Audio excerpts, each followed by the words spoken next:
Right, we are ready to open our chapter 38 workshop with the planning board. Welcome, Kristen. Thank you for joining us. Hello.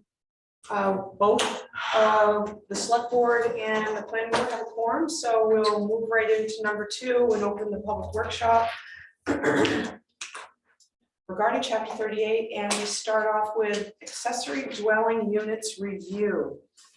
And Kristen, we had a couple of pages sitting here waiting for us that you had prepared. Yeah, and most of that was worked on at the last meeting, but my big task was to just think about the interplay between the apartment conversion and accessory dwelling units. And where I come down on that, and this still needs a little bit of work, but conversion to apartments would be you take a single family home and you're putting 3 or more units in that home. If you're doing 1 unit in the home, it's still considered an ADU. So the standards reasonably could be different for the 2 things because they're kind of a different animal. So for instance, an ADU, if we're adding 1 to a single family home, maybe it's fine to have that ADU be 190 square feet because that's what the state law says. But if it were the 3 units or more, now these are true apartments, not accessory to anything. And so they have to stay with the 500 square feet, but that's up to you, in terms of sizes and things like that. But that's the general construct, and I think we can keep that.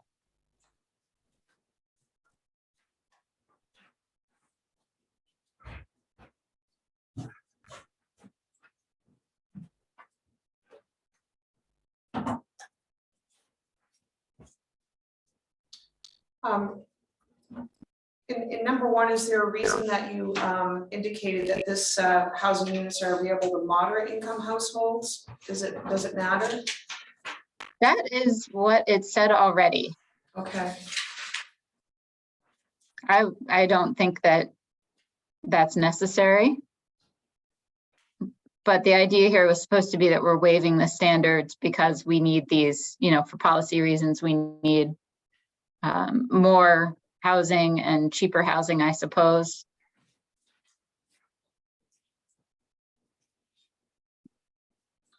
Not waiving the standards really, but reducing them. Mm-hmm. Does anyone have an issue with the minimum 500 square feet of habitable living space? That's on the duplexes and the multifamily dwellings, right? Yeah. That doesn't pertain to the ADU in the house. That would be a triplex or more. Okay.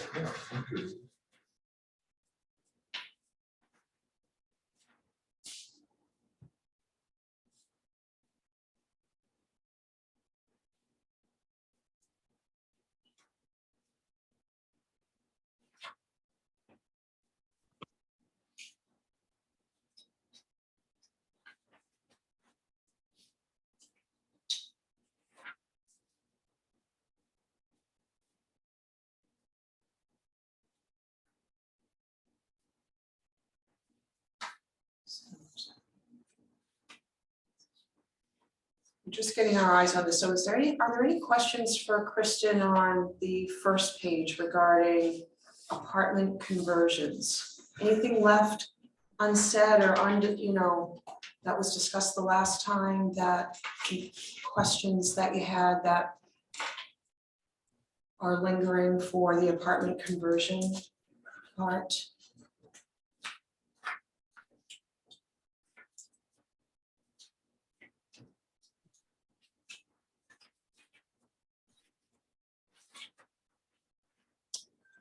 Put the chart at the bottom regarding the minimums as they relate to the zoning district. All right, I'm not seeing any hands, Kristen. So the apartment conversion piece seems to be acceptable to the planning board and board of selectmen. The accessory dwelling units page, the second page.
So Kristen, in number 7,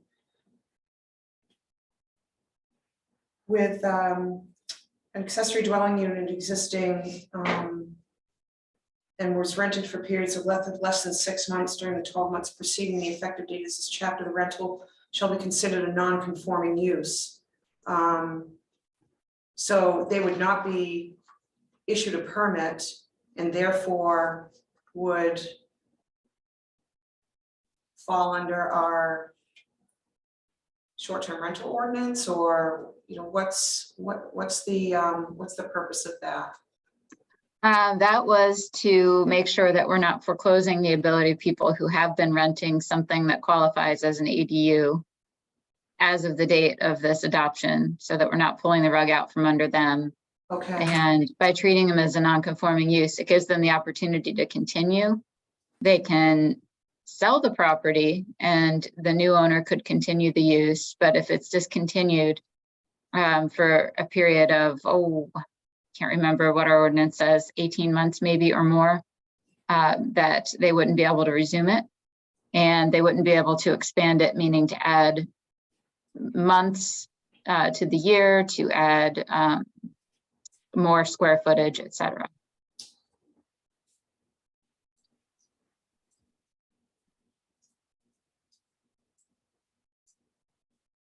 there's no way we would know any such details unless the property owner came forward.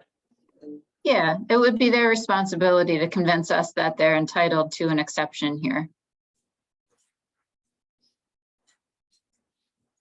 By providing us with rental records.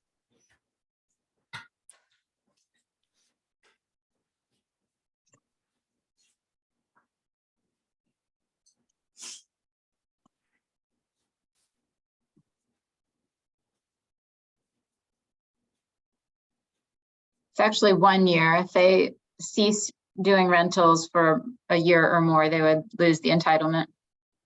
Okay.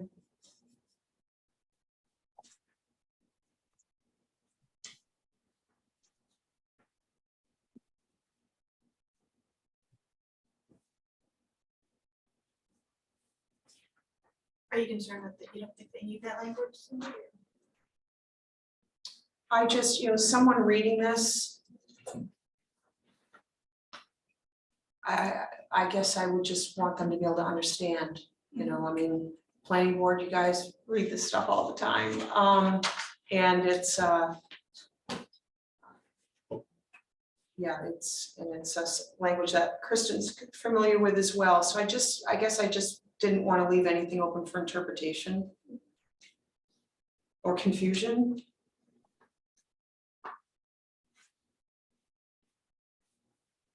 It is confusing.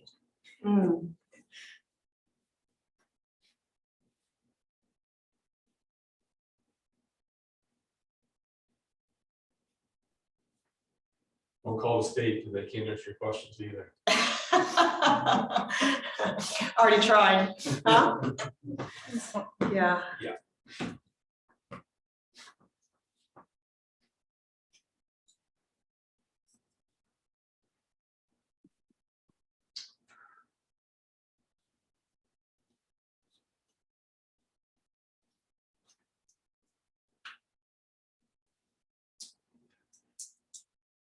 So Kristen, I'm just gonna continue with number 7 and everything that you explained, where is that information?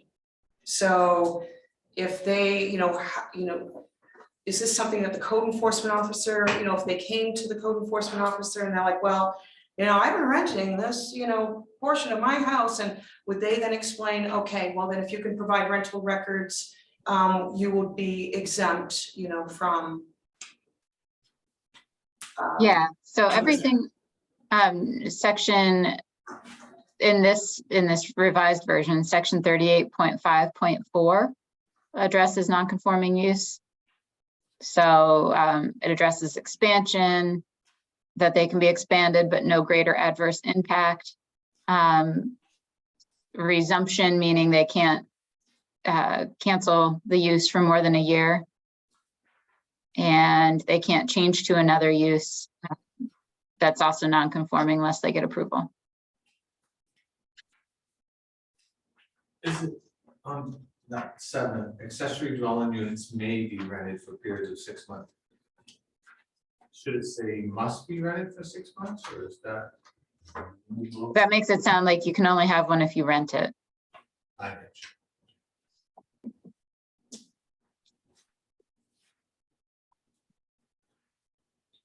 Well, isn't that the purpose?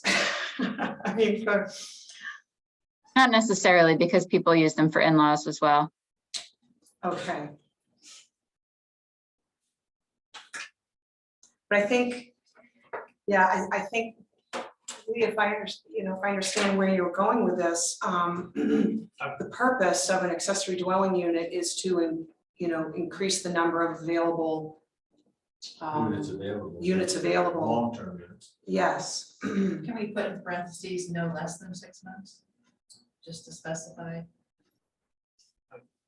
I think the problem is the wording, like it's not, I think what you're saying is it's not simple enough to actually get a definition out of it, right? That's what I'm struggling with, but this is a, Right, because we voted on that, which should be 6 months or longer, that's why we had this discussion, right? right, Yeah. right. So, and the rented component kind of sets it apart from any family member that may occupy it for, I don't see a problem with a minimal, making it. Because the accessory dwelling, if I build 2 of them, and there's no wording in there that makes me rent it for long periods, then why don't I just turn it into a short term? Nobody's. Because that restriction is in there. Right, That restricted language is within the document, so that's. and honest people won't do it, you know that, unhonest people will. so But if I, we had a little bit of teeth in it that says you cannot, or must, I don't know. I have no language on it. I get what Kristen's saying, because you don't want to say that you have to rent it, because if you have in-laws that are living there, I get that. But if you just put something in there saying that it's a minimum of 6 months, if you do rent it. I could certainly also reword it just to say that ADUs may not be rented for periods of less than 6 months. Mhm. There we go. There we go. Yeah. Yeah, I think you got a whole line of head nods there, Kristen, in case you couldn't see them. So that's, There's not much else I can do with the nonconformity side of things. I think that for constitutional reasons, we can't just use the first sentence, period. We have to make some provision for people that, built ADUs or bought places with ADUs specifically to rent them. mhm. So we've got to make some provision. I can't think of a way to word it much more simply than this. But I will accept suggestions.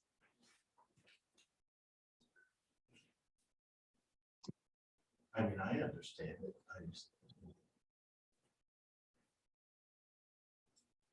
To me, it's.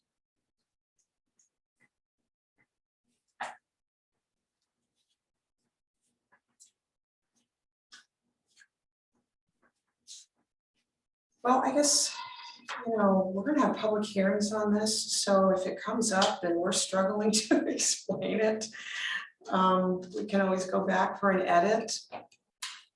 Rather than spin our, I mean, this is our first, it's the first time we're looking at it.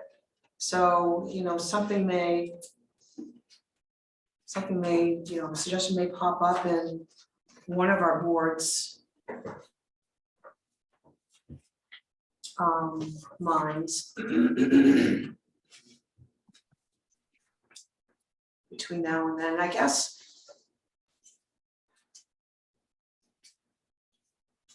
Just protecting the purpose, that's it. Right, protecting the purpose, that's a good way to put it.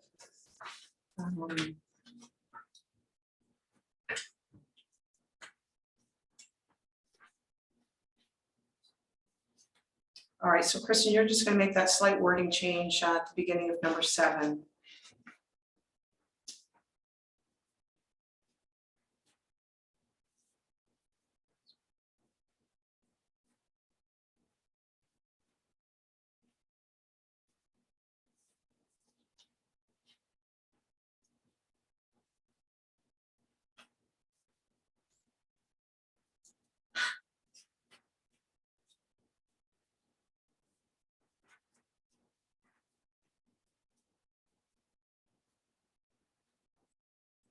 The rest is pretty straightforward.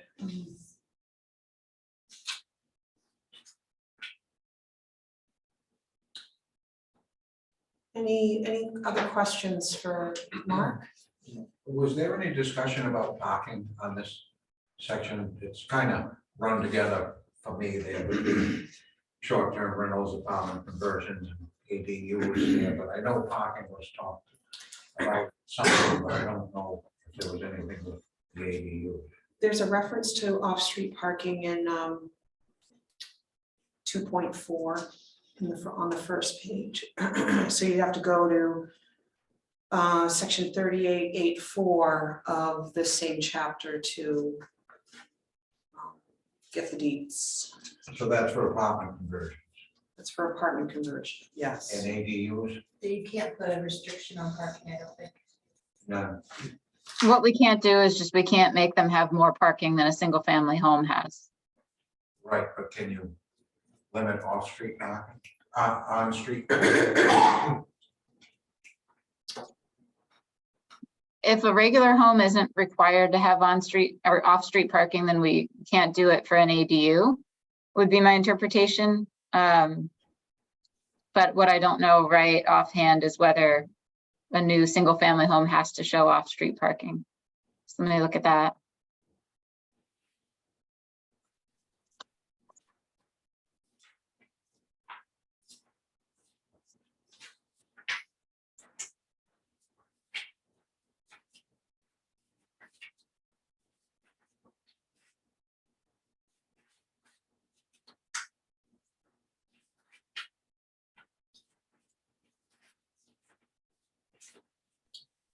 Would it, I mean, could we indicate that?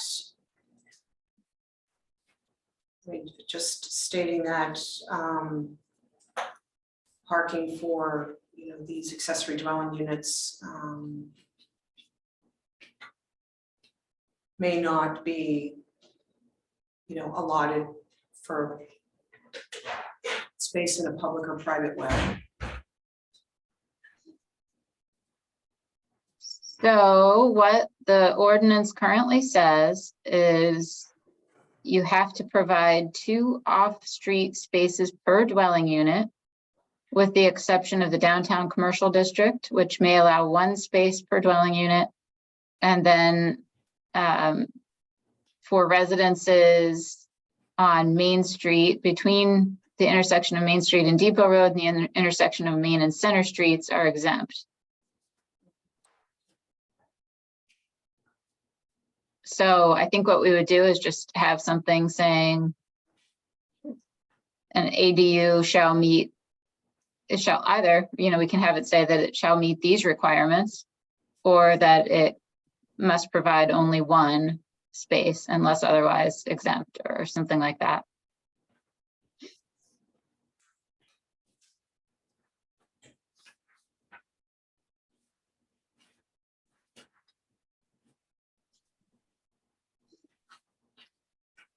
Ethan, we're on accessory dwelling units. Yeah, we've done the apartment conversions.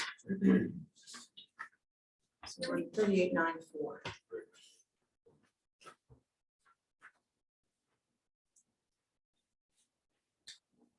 Any other questions or concerns regarding parking and that matter?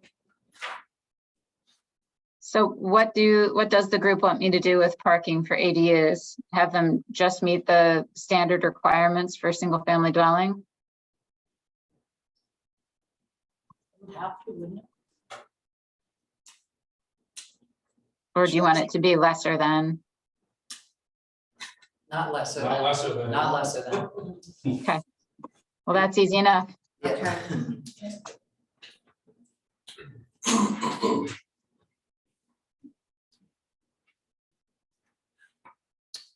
Right, any other suggestions or concerns regarding the accessory dwelling units draft?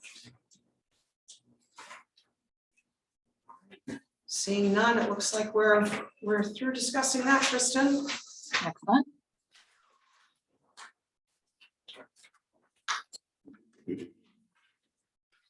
Next up is the sign section proposal provided by public review. What that means. Provided by the public. Oh, okay, provided by the public for review, okay.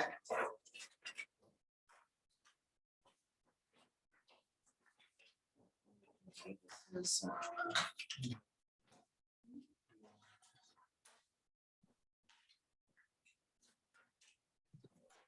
Kristen, did you have a chance to take a look at this document that was submitted to the boards here regarding the sign ordinance and their draft? Yeah, I took a look at it. I think it's really more of a policy question. I'd probably refine some of the language, but I didn't go through the trouble of doing so unless the group wants me to.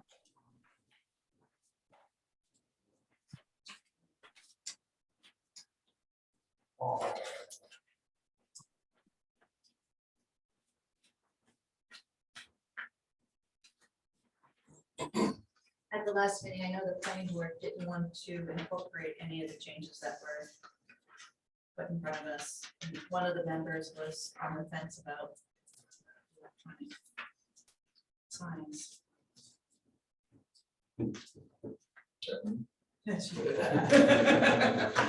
So the electronic changeable sign, was there some discussion last time about it, Kristen? About electronic or changeable signs? Right, Well, there was just the question of whether people want them or not. yeah, Legally speaking, I really have no concern. It's just a matter of making sure the definitions are clear, and otherwise I don't see any constitutional problems or anything with allowing them. And we can also be extremely narrow. I don't know if I mentioned, but it seems like there's some sympathy for the theater, but maybe not others, you know, theater, gas station, things like that, that just traditionally have those big marquees or big lighted signs. Mhm. And we can certainly carve them out by use. yeah, the theater seems to be a niche in town as far as, you know, that or what they've brought to the boards as far as their desire to have a sign they can change in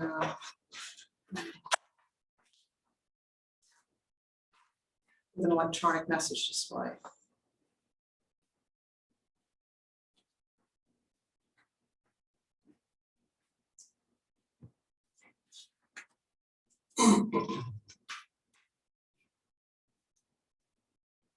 So did the board, so we've heard from the planning board, they didn't see or didn't wish to incorporate anything from this citizens presented working draft.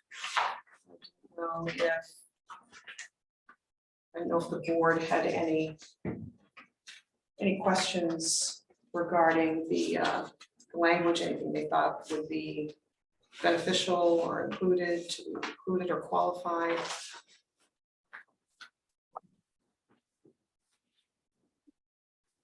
Is there any way to make an exemption for the theater or no? It sounds like Kristen had mentioned that there would, Possible. um, Would they have to just come apply for a permit and then we review it then? Kristen, so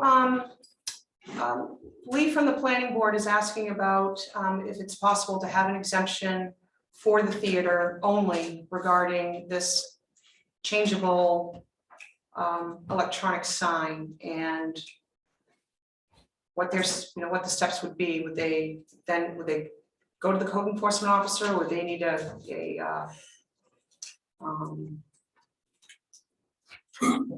or would they need something from the planning board, a conditional use? Actually, if we allowed it if we allowed it in the code, it would just be a matter of applying for a sign permit, correct? Yes, exactly. I'm trying to think of creative approaches to, like, what if we just cordon off an area of Main Street that we allow them on, just right in the core downtown, so that it's not the whole district, which would of course include the theater, wouldn't include the gas stations unless we stretch it that far. That could be an option. And then the other thing I was thinking is, what if we have a prohibition but allow some sort of a waiver or variance, essentially, that the business could apply for based on the hardship of, not being able to have a changeable sign based on the nature of the business or something. I just want everybody to know I'm not a fan of you know what I mean? I don't want to change Main Street. I just, like, that's kind of a historical site. And I think it should fall under something a little bit different. That marquee that they have out there now is absolutely needs to go. They've raised a lot of money for a new facade on the front of the building. I just think if they could do it tastefully, tactfully, and we applied some rules where at 9 PM it gets shut off, or 8 PM it gets shut off, or nights that they're open, that it gets shut off at a certain time. I mean, we can make those rules. I have a question. Yes. So this went to the appeals board and they were denied a permit already. So say we put through that, okay, they're gonna allow electronic signs. Is there a process that the Board of Appeals have to unanimously vote now to Reverse that reverse decision. their decision? Because they, No, they'd have to put in a new application under the new ordinance. And, the prior decision would be old news. That's a good question. But yeah, I mean, Lee, you're right. It is a very specific niche there, and Cause that's like, I mean, I'm not just preaching for them, but I mean, that's a volunteer organization that still maintain, I mean, they've done a lot of work to that building. And I think it's a great asset to the town. I mean, there's been local movies that have been shown there. There's fundraising that goes on there. There's a lot that happens there. So is it a special case? Sure, it's a special case. It's the only one we have. It's the only one we'll probably ever have. So to make an exemption for them, if somebody wanted to argue, I don't think there's much of an argument there. No, there's other things in town that benefit the town, like food bank. Different, but the same, That what? like the food bank. but I think what differentiates the theater is the frequency they need to change their sign. It's several times a week, and it's not just for them. It may be for another group using the theater for whatever purpose. So you're right. it's, food bank and picking up their stationery sign, go ahead. So have been part of a lot of the conversation, but so what is the reasoning why they won't put the sign inside their window, inside their building and show through the window, and they can put any kind of sign they want inside the building? I mean, have they any reason behind that, or because she doesn't want to, or that's the only reason, or just not big enough? I just don't understand what's the thought process behind it. To me, those windows are huge. I think she's talking, isn't she talking about that, the one up above it? She is, but I know, what but she's she asking. She what is, he's what I'm asking saying is, why she we can should have a choose to sign use a inside sign. her building without even a permit. Right. And nobody has to go outside to change letters, and that's what my question is, and I don't, to me, she could achieve what she needs to achieve by putting it inside the building. I just think it's the aesthetics, you know, that marquee's been there forever and nobody, I don't know if anybody really notices the marquee because it looks like it's ready to fall off, but I just think I think the plan is, and I've seen the new plan, I think the plan is to make it look like the historical old theater, but new. With the big electronic sign on the front. Not the big ones that come up That'll like make it that, look so better. this movie on this side, that movie on that side, with the lights all around it flashing. That, you know, and that's the problem is that I don't want that any more than anybody else does. Right. But just a lit up sign on the night that they're having a show coming soon or whatever. That would be fun, but. Again, I'm just, I think it's taken completely away from what our downtown is now, and like he said the last meeting, there's nobody in place now to regulate these things, so if somebody's like, oh, the movie theater put one up, we're gonna put one up, who's gonna go? But there is somebody in place to regulate it, they just don't do the job. That's enough. It's the truth. It is not the opinion of the board of selectmen. So, yes. Kristen, I'm so sorry. What was the reasoning behind not being able to offer an exemption to just them? You know, there's always the risk that somebody's gonna say, well, it's not fair, it's unconstitutional because you're giving them special treatment for me without a rational reason for it. So we just have to articulate why we would exempt theaters or allow them for theaters and not for other businesses. Because they are a historical business in the town of Rangeley. Well, and there's also just I think the nature of the frequency of how much they have to change the marquee. Although another business might say, yeah, well, you know, we want to change our specials at this restaurant so people can see them every night. That's an operational necessity too. no, I get it. She was easy.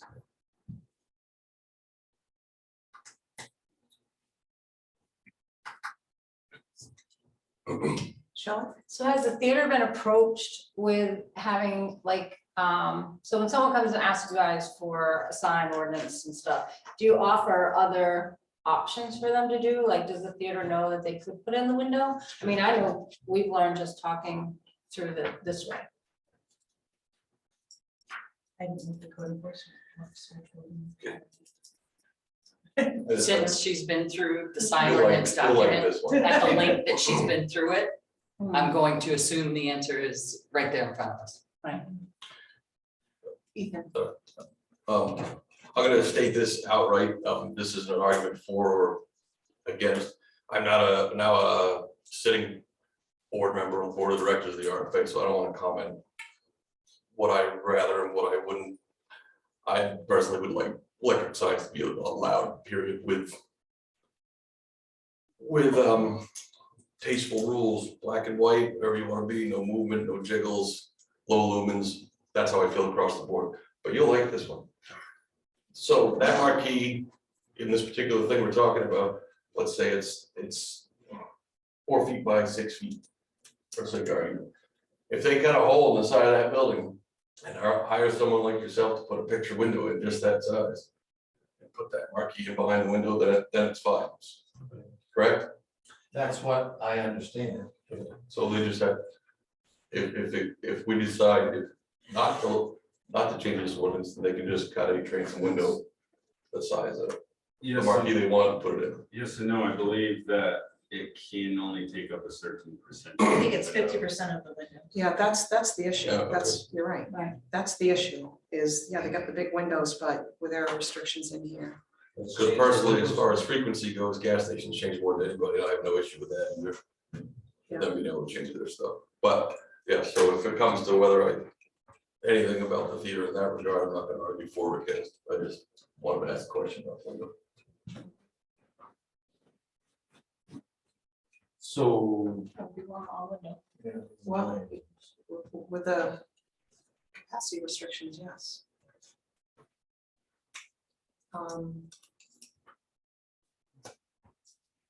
I mean, I would support an exemption for the theater. Just putting it out there to the board. So what happens when, say, for example, the sign for like Franklin Savings Bank, when they changed that sign, it was the same exact like size and everything on that. It still had a light, still had the glass on it, and it had the temperature. And I'll tell you, the people get mad if they don't see that. When that was broke, they got so many complaints about that, but I'm just saying is that that is something that they're used to seeing. So what happens if that breaks? So now they're out of compliance because it breaks? Or they have to have it replaced? I mean, someone had to approve it at the beginning or it would be there, I'm assuming. Even if it's out of compliance, doesn't work. So like, so say somebody were to go replace it, say the bowling alleys, their sign breaks and they have to replace it. So now they can't get the same type of sign? Well, if it's grandfather, then I think, yes, they can. It's just, Okay. it would be repaired. Yeah, it'd be, Even if they had to replace something out and put it back in. I'm just asking because they're saying you have to do a brand new permit every single time. So if you have to do a new permit every time, does that mean that they have to submit for that? And then you're underneath the new rules, or do you get the old rules? I'm asking. I guess if you're completely, I don't know the answer to that. right, Just like, well, if you look at it this way, you have permanent docks. You can't completely replace that, otherwise then you can't put another permanent dock in. You can fix it and replace Right. parts on it. But once you completely replace it, then I would say you run to the new rules, yes.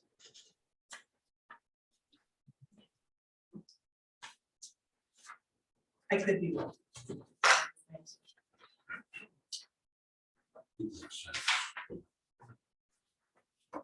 So the marquee on the theater is lit up, but it's just lit up, it's not working. Yeah, it doesn't have like, No, things and you it's can not change. changeable. I don't know. I don't wanna do something for one and not for the other, but at the same time.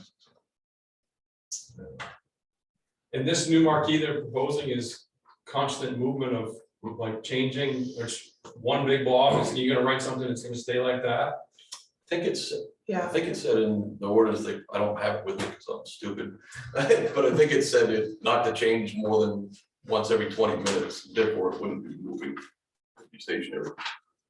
For no longer, or no less than 20 minutes.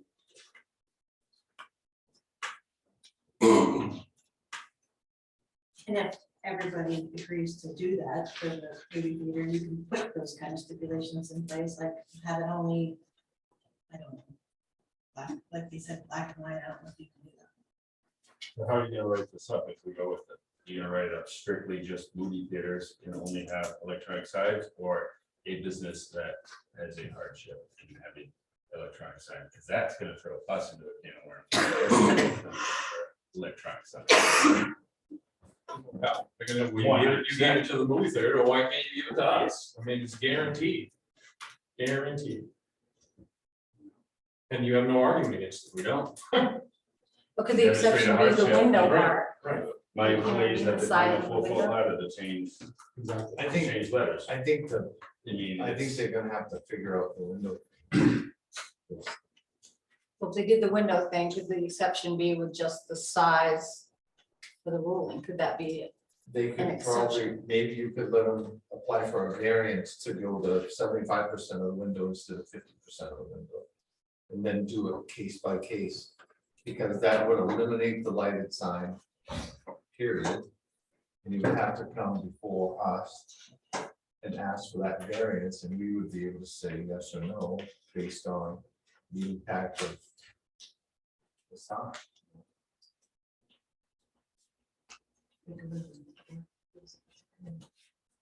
They go to the board of appeals from there, right? So they decide.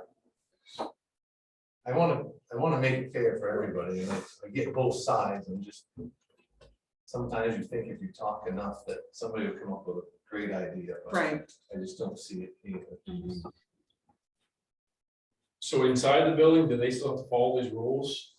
And they do whatever they want as far as brightness and changeabilities and, Well, we have stuff in the code that talks about how bright certain things can be, no, I know that. but yeah, I don't think they're, no, they can do whatever, just as long as it doesn't take up more than Bricks 50%. 50% of the window, so they could actually have movement stuff in there and have stuff that I really don't want, because that's an awful place to have movement for people to turn, look at their head and run somebody over the crosswalk. I mean, Yeah. so that's what I'm saying. I mean, I don't want it at all, but on the other hand, I also don't want them to put something that's constantly moving and they're doing whatever they want and it's going flashing letters and doing whatever. well, see, in the original electric message sign that, it didn't make it into this, into our working draft, but it was our initial. It says an electronic message sign must not give the appearance of motion, flashing, blinking, or shimmering. And that's blanketed for everything. So- For an electronic message sign. Inside or out? It inside or out, it's not indicating either or a distinction. When the display changes, it must change as rapidly as technologically practical with no phasing, scrolling, flashing, or blending. The message may be changed no more frequency than once every 20 minutes for a total of 3 times in each 60-minute period. Electronic message sign lettering or numbering height shall be a minimum of 6 inches and a maximum of 12 inches and shall only consist of white, gold, or red, one color for lettering or numbering on a single colored background.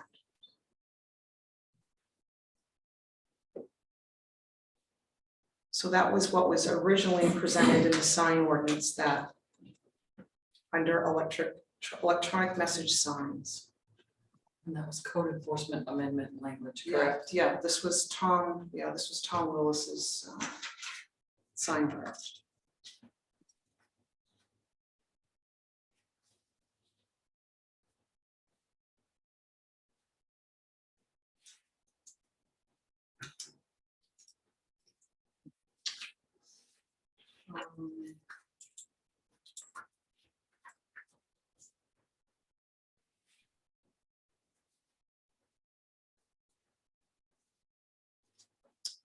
So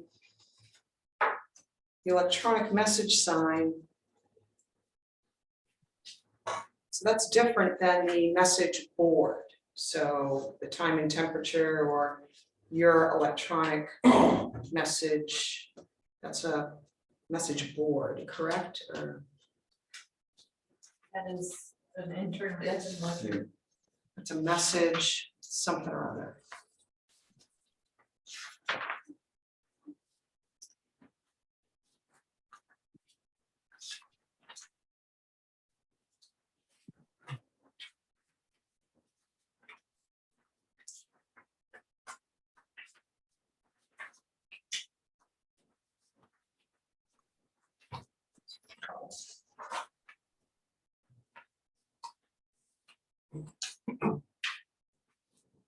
So Noel's saying on one hand, we want some guidelines, so people just can't put up whatever inside their windows. Well, that's my question. I don't even know if you have the ability to tell them what you're gonna do on the inside of the building. Right. Joe, just wanted to say something. Oh, sorry, Joe, yes. Madam Chair, I'm looking at the exempted signs in the current ordinance. Just want to point this out, it says signs painted on the window of a business. Excuse me, provided such signs do not exceed 50% of the area of the window are exempted from the requirements of the section of code. So it specifically says painted on the window. There may be another section here that I haven't found yet that might, be a loophole for electronic sign behind the window. I wouldn't interpret that to say that electronic signs are allowed based on the word painted.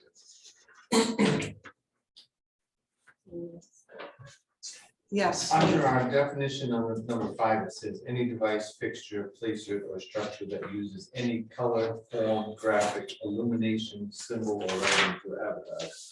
So it already says our definition of sign includes the use of color, graphics, and illumination. Yeah, but then other parts, it's externally illuminated. There is no internally illuminated signs.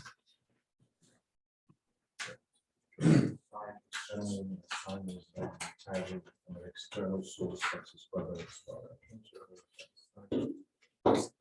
So these are just definitions. It doesn't mean that we allow it. It's just a definition. So, yes, you can have color on your sign and it can be illuminated, but it has to be externally illuminated. But we have an internal definition.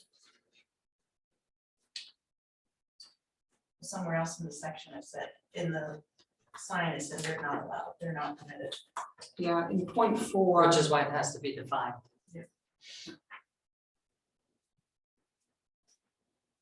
Just so you know.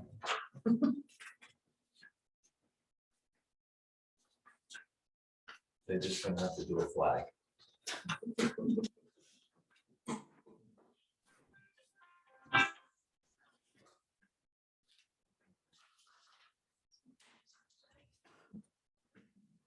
I know a comment was made that there's a business in town that has to go out and change their menu and stuff like that, and I'm sure that they would love to have electronic sign. I actually went and I spoke to that business owner, and they're against electronic signs downtown.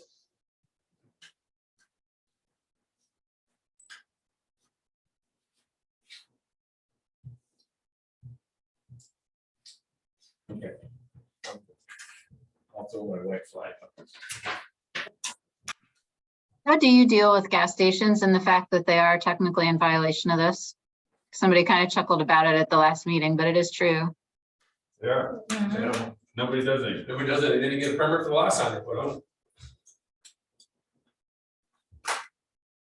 Can I be in charge of that? And I think the sign's higher, isn't it higher?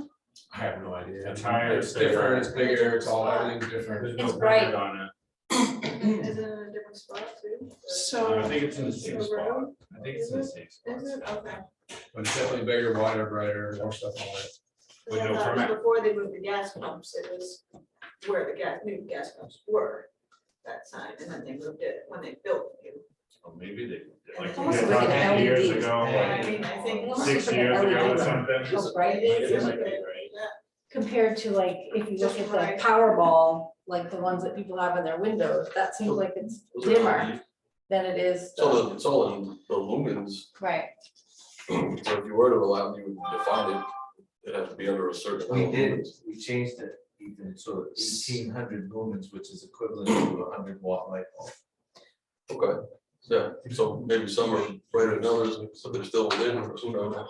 So the definition of electronic message sign in the ordinance we were originally working from, that it's not in this current one, but it was in the draft we originally given. Electronic message sign is an electronically activated changeable sign whose variable message capability can be electronically programmed, cannot portray moving animation, and is not considered an internally illuminated sign.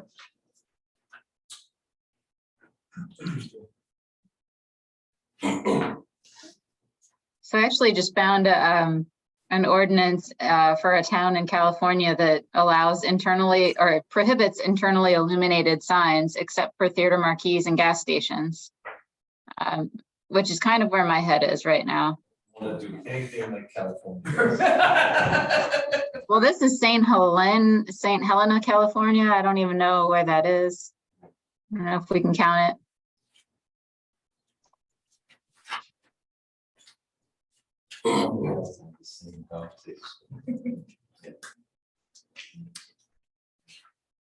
So the. That's a good.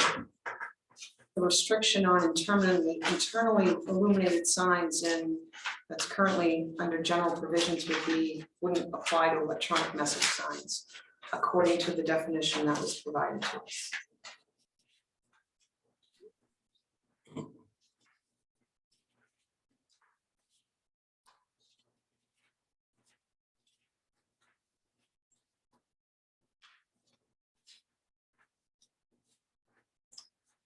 All right. All right, so we're a little stuck on this, or are folks just, did you wave the white flag? No, I'm just, I don't really think that I should vote either way, because everybody knows how I feel, so But it's up that's, to you guys, it's really. I mean, I think there should be some provision for it, but at the same time. That's what it is. 5 of you and 5 of us, so everybody. We're single What's in members what of they're saying, majority rule because boards. somebody else Whatever we say feels the isn't the same way last you do. decision. It's gotta come from the board. The minutes would come from the public. Yes, sure does. That's right. Sure does.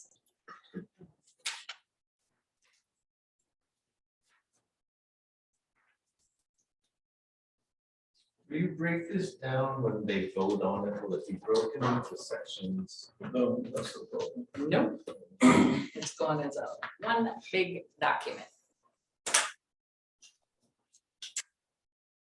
talked a lot about that leading to the board, I just really wanted to be able to break down this ordinance, you know. It's a law. It's a lot, signs could be separate, you know, the land use table. Right. And it takes a group of voters that don't like one part of it and shut the whole thing down. You know, the ADUs could be something, you know, but, you know, it's all one, nothing.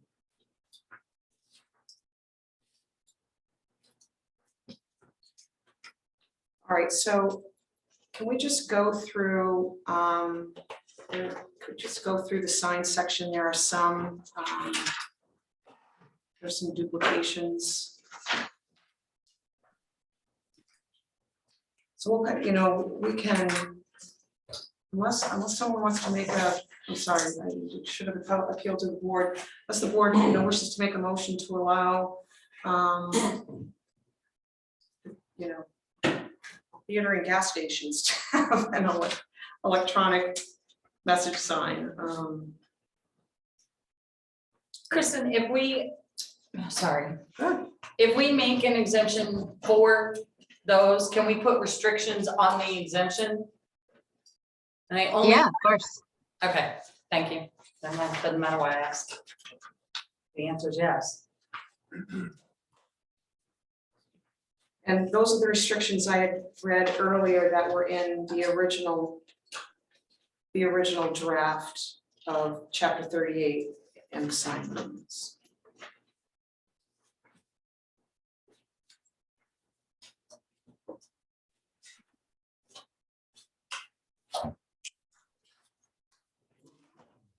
All right, so on 3865.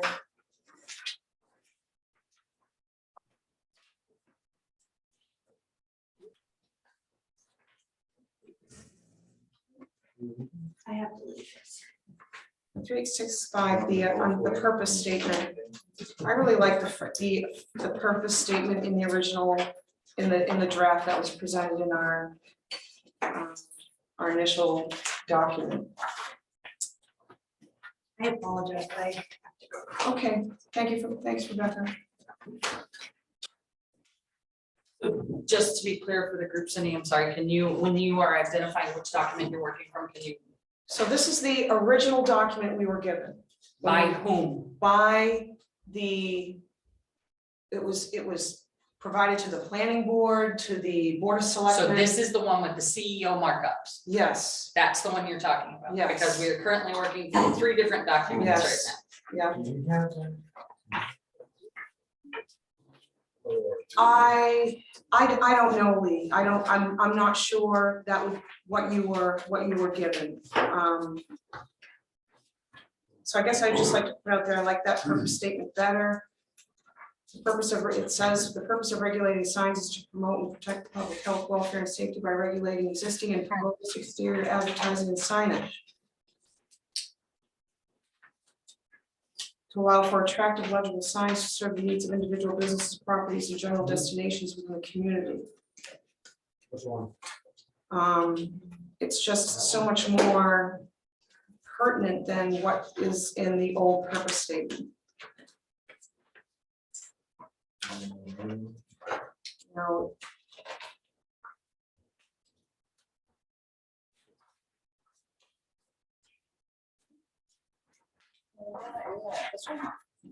with, yeah, let's, What number did you say we were on, Sarah? so we're beginning, at the start of the sign ordinance. So this, it's everything struck in red. With all the red, all the red. All the Yes. red. So I just want to put out there, I think that's more pertinent to the sign ordinance than talking about preserving the natural scenic beauty, you know, that comes in.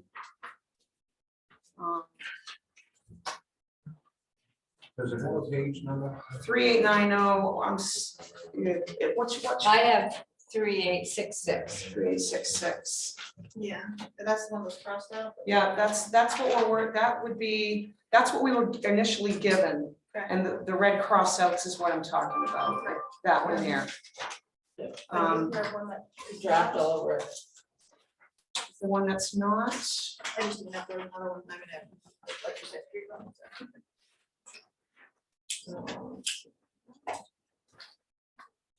but yeah, like Ethel said, we're working from Three different documents. 3 different documents.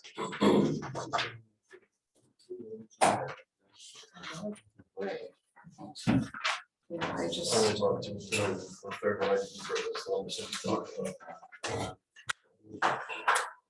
yeah,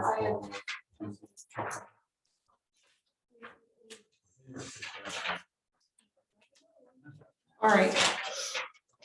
All right, since and not everyone has that. All right, since not everyone has that, we can come back to it.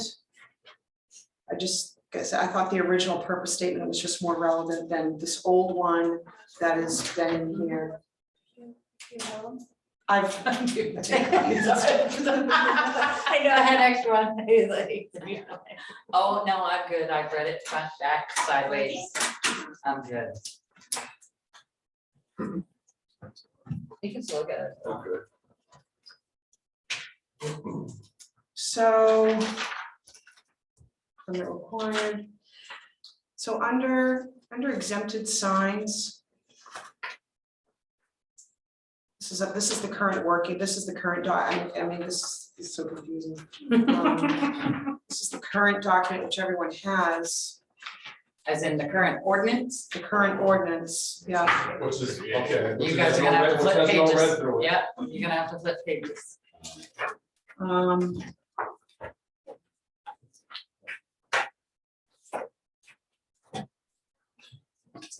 Okay, so what page in the? 38. Is it? So it's 3866 and on in the current one. 3867. Yes. In the current. Yeah, I don't have it. We don't have that. I have exempted signs. Yep, 38.5.5.5 exempted signs. There's message flags is listed twice under 0.7 and 0.9.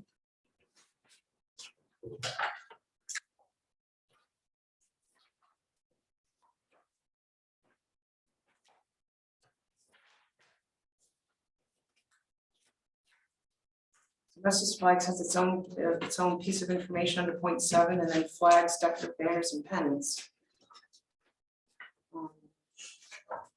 Probably strike message flags are they're used for personal, not business, are exempted.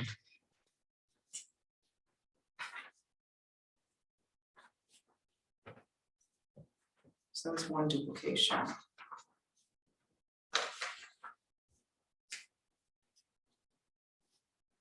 What's following? What's the duplication? It's the message signs, the message flags. So it's message flags in point 7 has its own standalone explanation, and then it's brought in on point 9 to include message flags into flags, decorative banners, and pennants.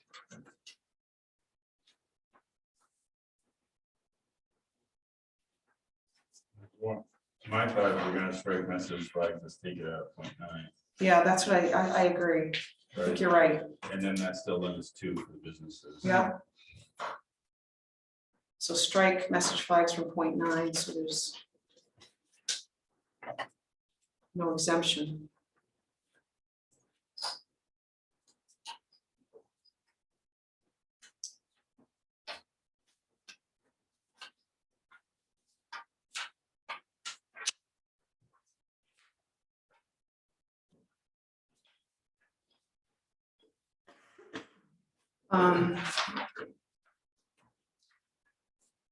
It looks like there's a duplicate.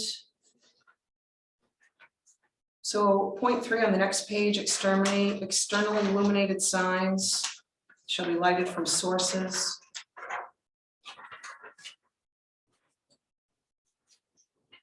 And then on point 1.3 on the next page, there's another paragraph regarding light from externally illuminated signs.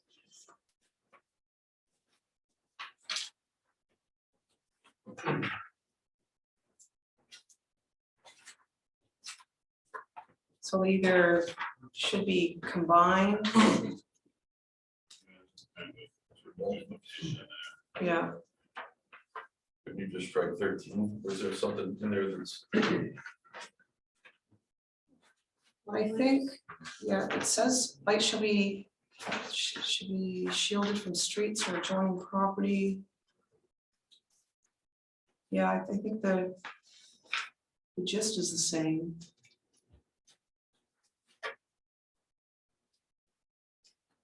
I think you need to join them.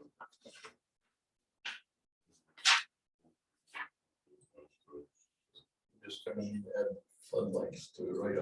Otherwise it's. It is kind of the same. I think Ethan makes a good point. The spotlights, this one brings in spotlights and floodlights, which, I mean, it is a part of externally illumination, but, Yeah, but we're on the signs though. So right, that would be a lighting ordinance thing, okay, right? Am I correct in saying that? I would think. I think you're right. Well, I mean, the way they're saying it is the light from an externally illuminated sign should be arranged so that no direct rays from light or spotlights, and they're talking about the lights from the sign, it's in the same. Right. So, I mean, it is a lighting thing, but it's in direct correlation to being used on the sign. To light. Only point your lights at your sign. That's Away from the street. that's it, just the sign. I thought there was something that was, when we put up our sign, yeah, I thought it was, the lights had to shine from the bottom up, and they couldn't exceed a 15-degree. No. There was nothing. No, but basically the only thing we have right now is they have to shine away from the street. But there's something, Lee, there, maybe it's dark skies. I thought I read somewhere that the lights had to be at no more than 15 degrees, which is actually a sawhorse. That's the angle the sawhorse is. And it had to be illuminated from the bottom, so there was no direct light. If it was dark skies, they'd want it illuminated from top down. Top down. So it's not, definitely not in there. So that's what we got for the park. From the top down. But How, does it say, does it say how we have to light them? No, so the only thing, the only thing that's in this book about lighting your sign, which is regular like floodlights, is they have to be pointed away from the street. can't interfere with the street. Yeah, or adjoining property. Right. So I think they both say that, no direct rays Yeah. projected from the external source onto adjoining properties or streets. Yeah. I think they pretty much say the same thing. That's what I'm getting at. All I mean, right. saying that, them talking about the floodlights and stuff is just more detail of what kind of lights you Right, might actually use on your sign. So, so strike 0.13 for duplication. Everyone in agreement? I think, No, right, I think they say something slightly different. I would keep them both, but combine them all in 0.3. Okay. Let's go with the attorney. Because I think there's the first part in 0.3 is talking about you're shining the light on the sign, but beams go around or beyond it. And then the second one, well, I don't know. There's no harm in having both worded slightly differently. I think they kind of get at different concepts, pretty similar. In any event, they should be in the same place. Mhm. Okay with that? Adam? Okay. All right. make a paragraph, sorry, yeah. So then, down further, we have a duplication with temporary signs, numbers 0.16 and 0.19. Yep. Sorry, 0.8, 0.8. 0.18. Or dupe, Yeah, one of you can just go away. Yeah. That's already word for word said. right.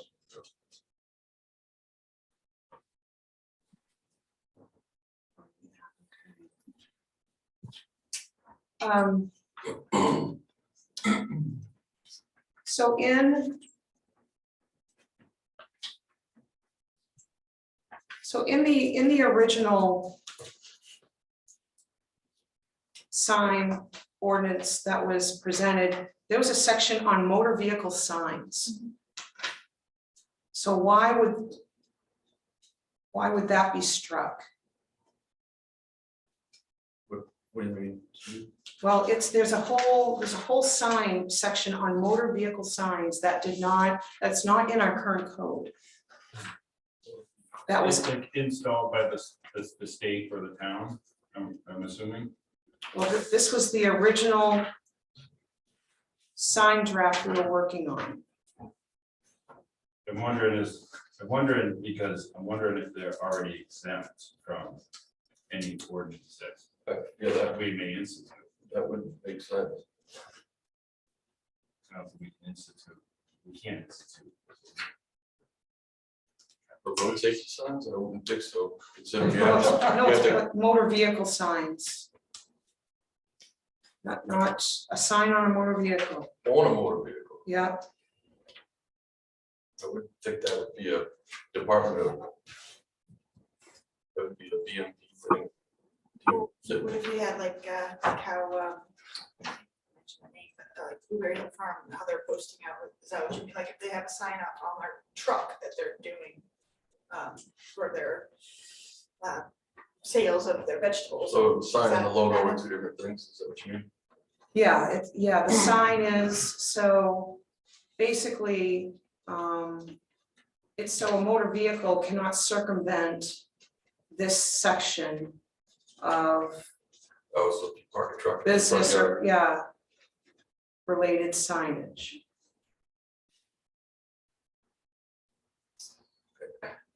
So Cindy, what is your take, I'm so sorry, but what is your take on the difference between a motor vehicle sign and a contractor who drives around with their logo on their truck? They're exempt, Okay, they're exempt so in this ordinance.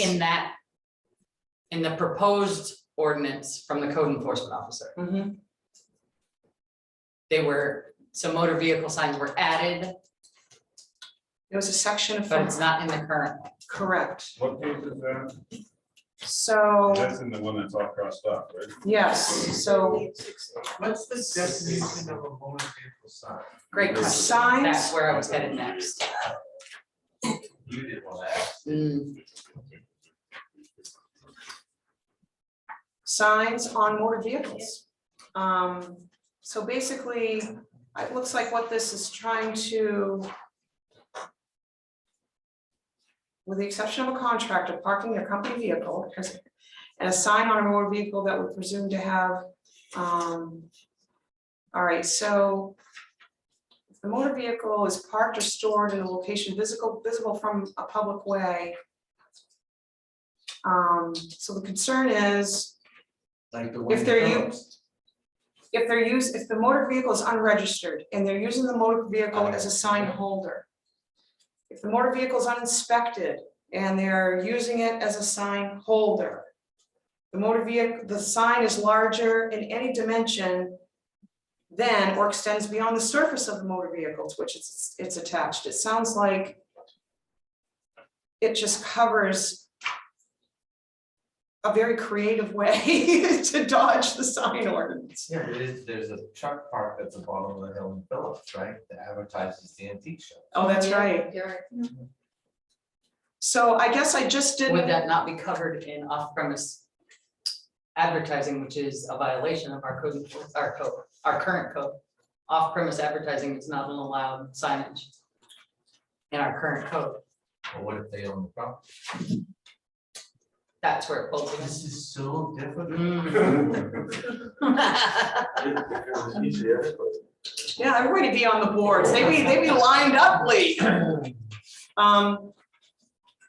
So, And that was all. because, so Lee, just to give you a little bit of, and the board, anyone. So when we were first going through this, the board of selectmen kicked the sign ordinance down the, down the road.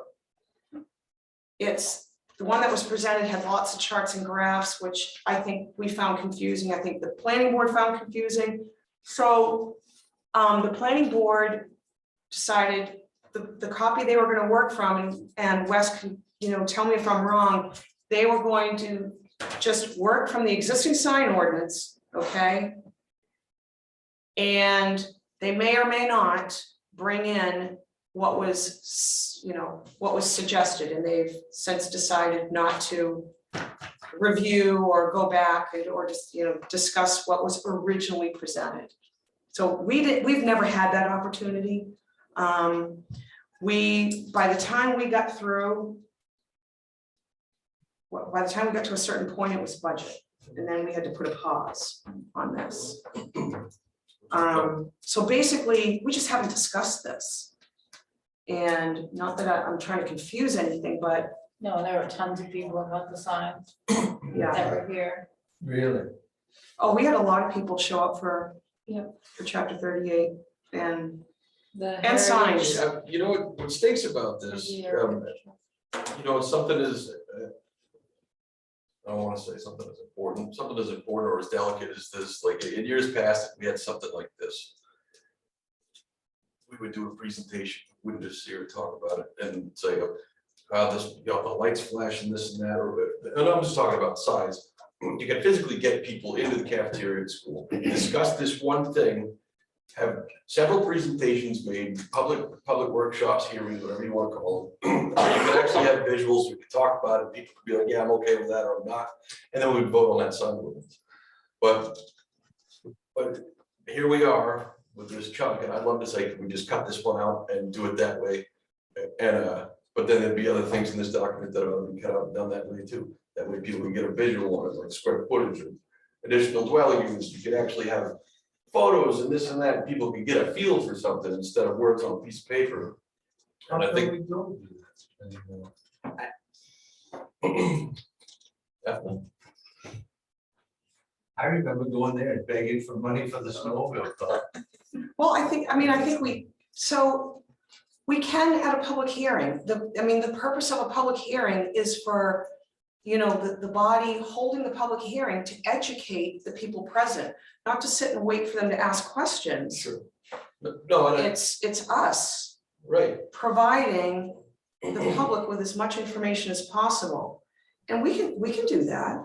But yeah, no, I know we can do that, but can we cut this chunk out and say, all right, we're gonna do chapter 38 minus sign ordinance, and we're gonna educate you about this, and then does someone come up and say, well, I wanted you to educate me individually, vote individually on this.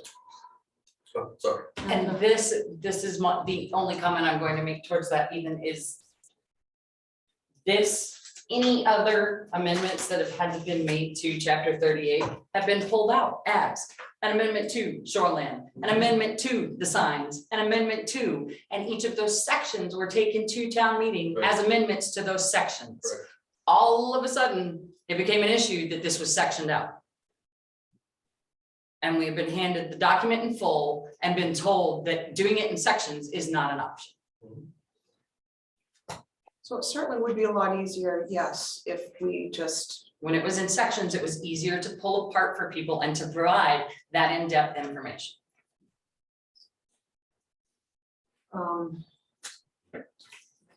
Shelley.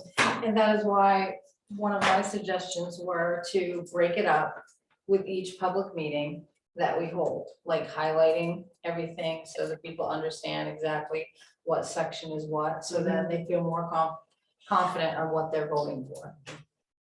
If we have to vote as on this all as one document, I think that's the fairest thing to do. So we are educating, and we know that there are gonna be people that, well, I didn't know anything about it. Well, that's all.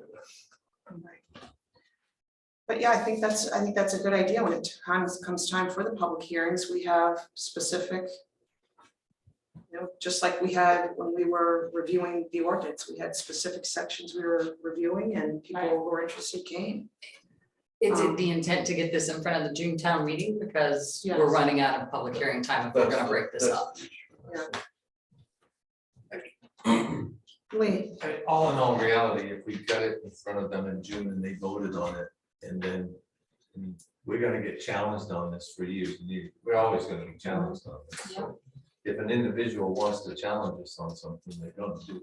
And we also had someone from the Board of Appeals that said, the more easier you can make it for us, it'll make our job easier to move forward.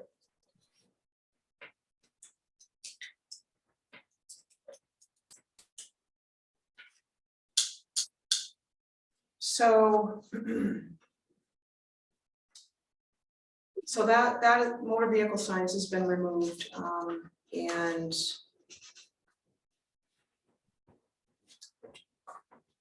Do we want to bring it back in? Time to think about it. The other piece.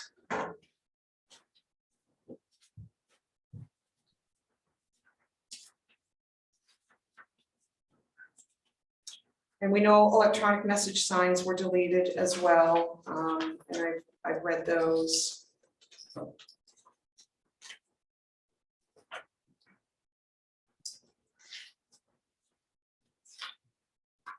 There was also additional freestanding sign requirements, which seem to be helpful. And the maximum number of freestanding signs per lot, so that's 338-10-5. And it had minimum distance between signs. And the existing one, you're talking through? No, this is, I don't think it's in the existing one. There's nothing that goes into the maximum number of freestanding signs per lot. I think there's a height restriction, 20 feet. 20 feet. Yeah. But there's no setback. This one has a required minimum setback. Including minimum setbacks for the front line and right of way and the downtown commercial. Mark, did you have your hand up? I did. Yeah. I'm just trying to follow you. So, Yeah.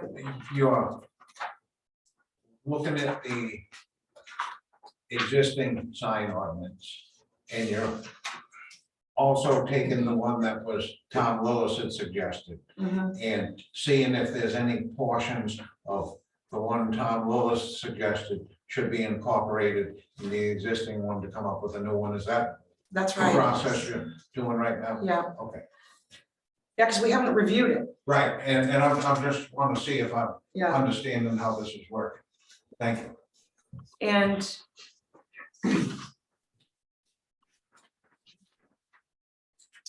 And maybe we just need a period of time just to do that, to look at. Because I think if we all have a chance to take a look and compare, because the current sign, I mean, the old sign ordinance is it's, maybe, just a little over 3 pages. And the one we were presented,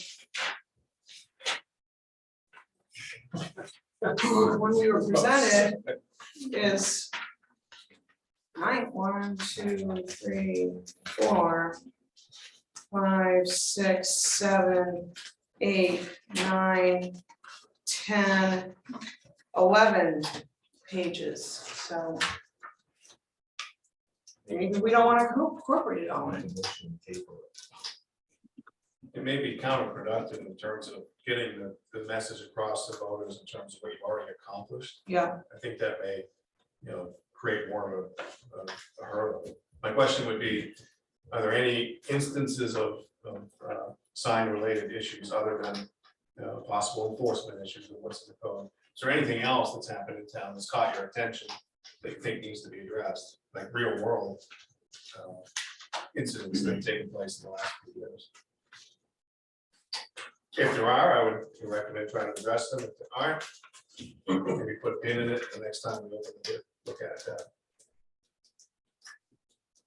I would say no, Joe, as a planning board, I think everything that comes across our desk for approval, tasteful sign. So any legal sign out there, I think is an issue.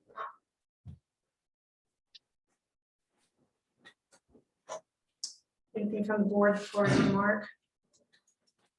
Mark? Seems like this electronic sign thing is the one big thing that's new with the sign thing, and that people are concerned about changing the character of town. There's too many of them, and they're not excluded from having too much movement and shimmering and the lumens and all of that stuff. So that seems like the biggest single sign issue that needs to be addressed. And Madam Chair, as Kristen said, that's really a policy question for the folks in this room. Do you want to put that forward? I've been thinking as you've been, deliberating on this, would it be helpful if you had a survey, to ask folks, what do you think about it? Maybe that would give you kind of a pulse on what people think. It's real official pulse, but it would give you some idea of what people think. Throw a poll up on the website. Something like that. Scientifically, we can't really control who's going to respond, so you may not get a sample that are all voters, but it may give you some idea. Or maybe you just have a hearing on that one topic. I almost think this one bears being voted on separately, or at least the hearing on one topic, because this, unlike some of the other parts of this ordinance, which get, this one's more of a town character, the character of the town kind of question. So everybody that lives here goes into that downtown area, whether they own a place or not. So some people may have an ADU, or somebody may want to do something with their property. Tons of us aren't, but every single one of us goes down there. And this is an issue of old ideas versus new ideas, old technology versus new technology. And I think everybody should have a chance to weigh in on this one, because this is deciding what our town's going to look like, and or what we want it to look like. I agree with Ethan. So are you suggesting, Ethan, that we move forward with chapter 38 minus revisions at this point to the sign ordinance and have future public hearings on Yeah, I mean, the sign? if we put 38 forward without changing the sign ordinance, I think we should take up signs immediately after and get it done, because we should be able to move through that and the hearing process and maybe vote on it in November by itself. I do agree that everybody should have a vote on everything. Yeah. I just, Well, yeah, go ahead. I think we risk having chapter 38 voted down if the sign ordinance makes someone mad, or if they feel something's missing. Because we don't have to create the electronic message sign section because it was already done for us. It's just taken out. Not taken out, the revisions were all removed, and we've got the same, it's the only thing that hasn't been revised is the sign section. So here we are, we spent all this time on all of these other pages of chapter 38, and here we are at signs, and we found some duplicates. There's no way this chapter 38 ordinance was even ready for November vote when it was presented to the Board of Selectmen in August. And I'm sorry, it just really, speaking to me personally, it really angers me that the Board of Selectmen was put on the spot in August, presented with a document that was thought to be ready for a quick edit in a month, and it certainly wasn't, as we've seen for the past few months going over this. So I want to thank the Board of Selectmen for your patience and the time you've put in to reviewing this at home and making this the best chapter 38 that we can put forward. So I agree with Ethan.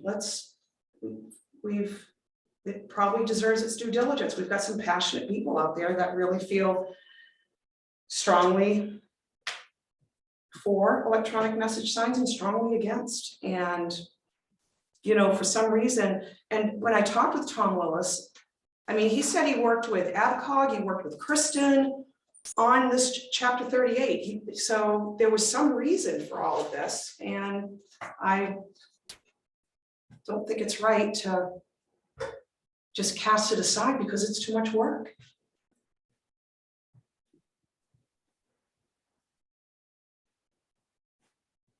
Makes sense. And we've got to make some hard decisions. We're going to make some people now.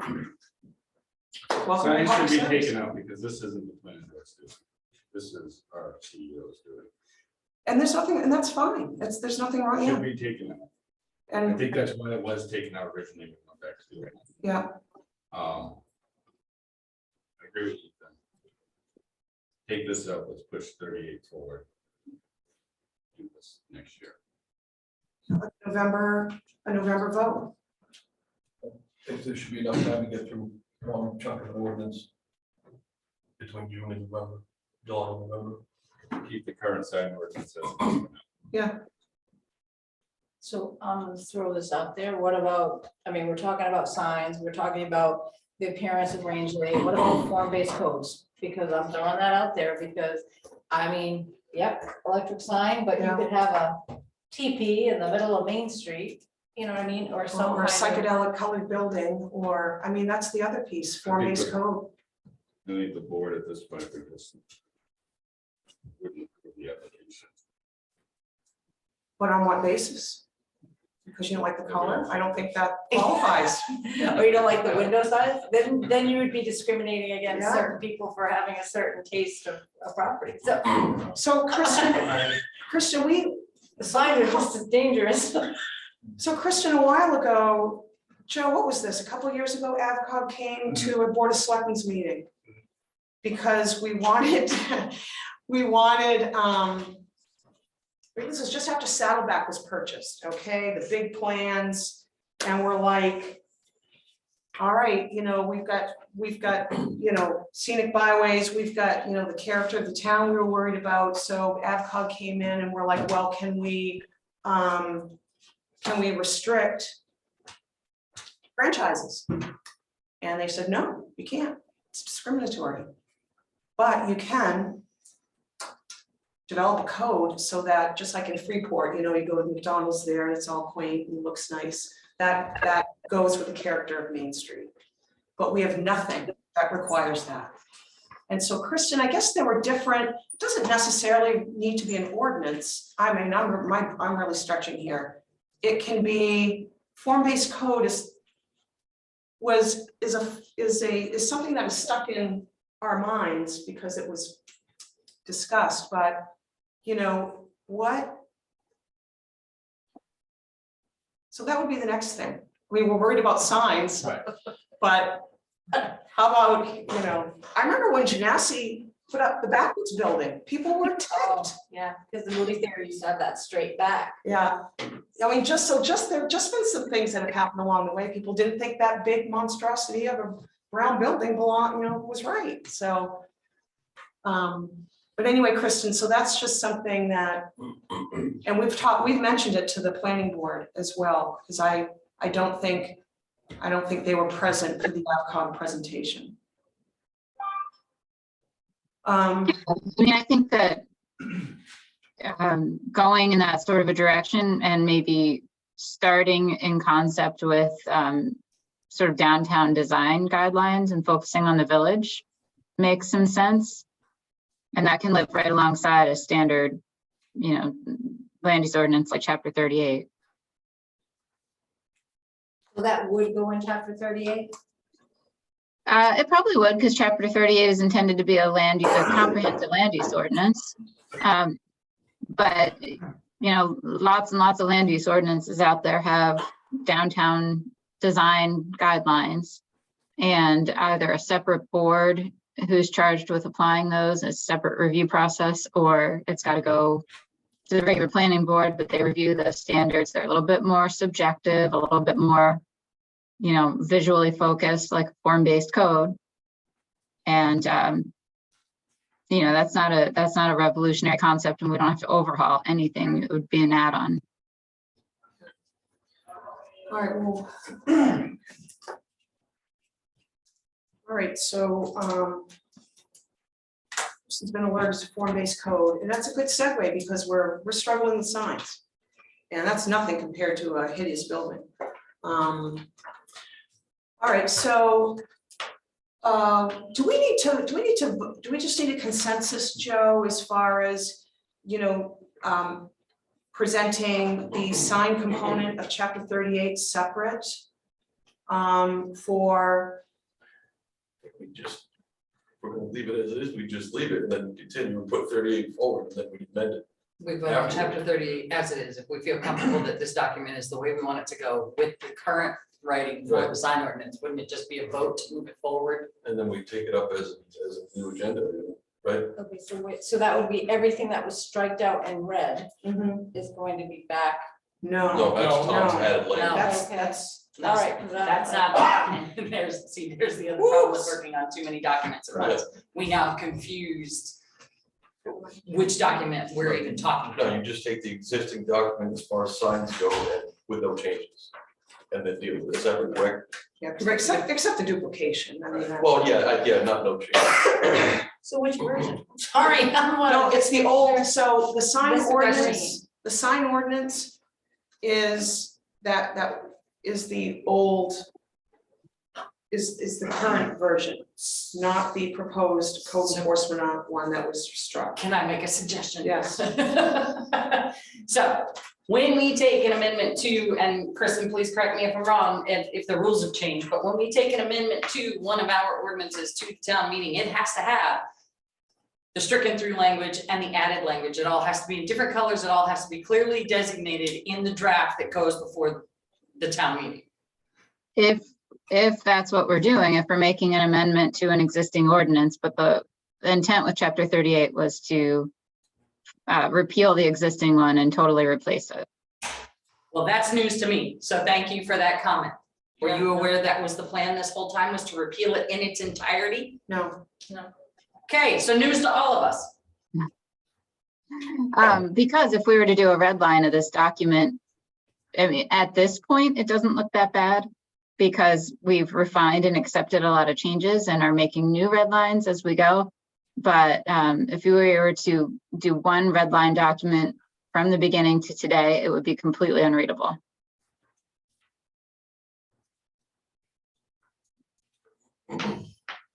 Joe, am I missing something here? I thought that was pretty clear.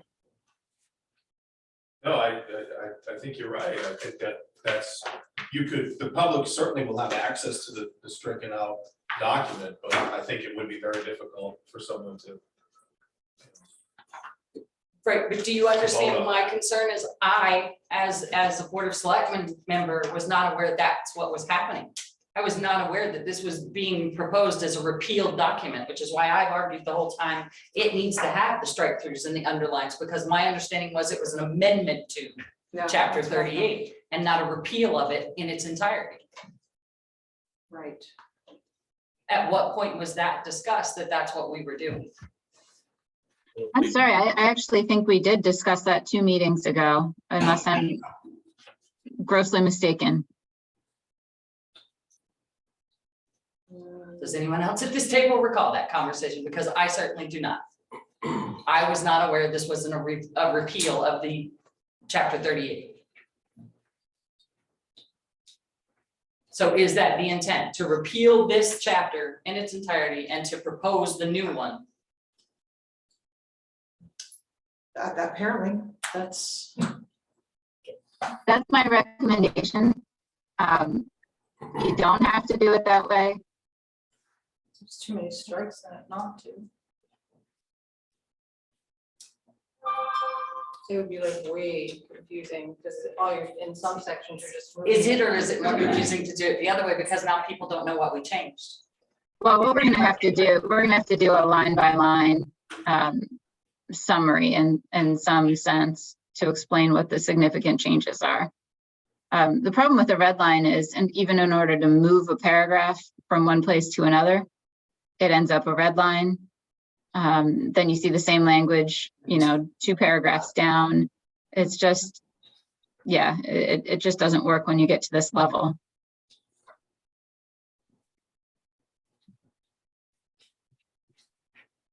so, what do you see, Kristen, that, forgive me if you've already said it, so what type of document are we going to be presenting to the public?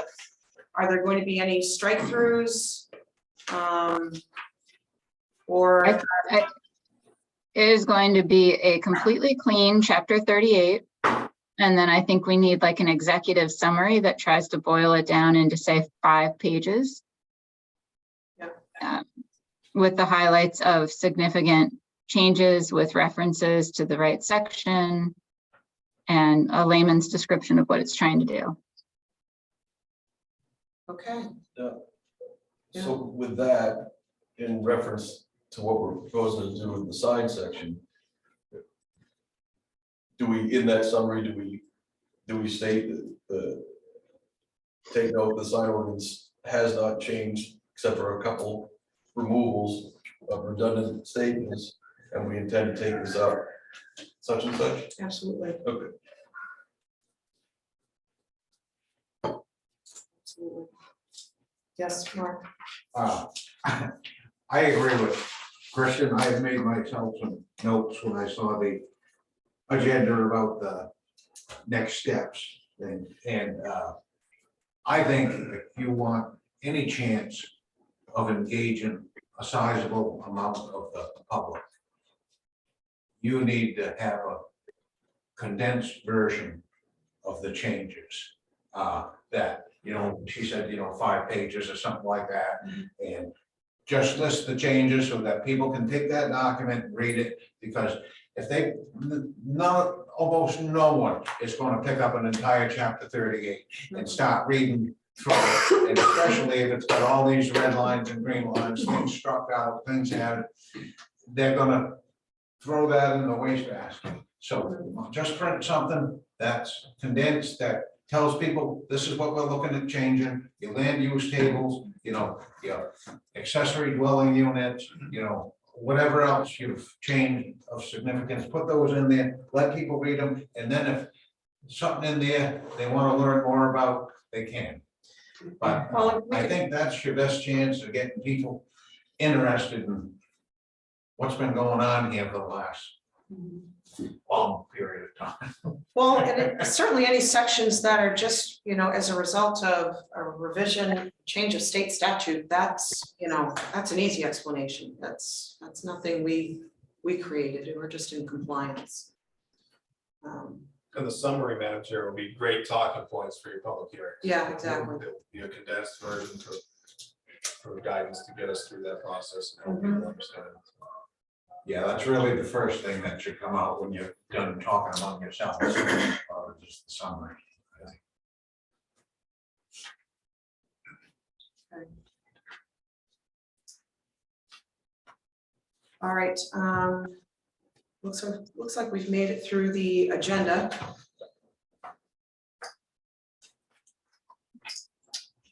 So we'll sign this.